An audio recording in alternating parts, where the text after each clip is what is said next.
प्रचंड थंडी आहे, तर वॉकिंगला जाऊन सर्दी खोकल्याचा त्रास करून घेण्यापेक्षा घर बसल्या हे इन्स्ट्रुमेंट वापरून मी व्यायाम करणार आहे.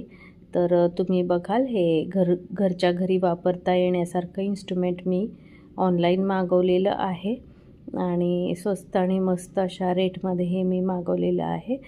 तर बघाल हे ब्लॅक कलरचं हँडल पकडून दोन्ही पाय त्याच्यामध्ये ठेवून आपल्याला व्यायाम करायचे आहेत आणि बघाल प्रेशर पॉईंट पण त्या पायाच्या ठिकाणी दिलेले आहेत आणि ही स्प्रिंग दिलेली आहे जेणेकरून आपले पाय चांगले स्ट्रेच होईल आणि आपल्या पूर्ण शरीराला स्ट्रेच मिळेल. तर बघूया याचा किती उपयोग होतोय ते. चला परत भेटूया पुढच्या व्हिडिओमध्ये. नमस्ते.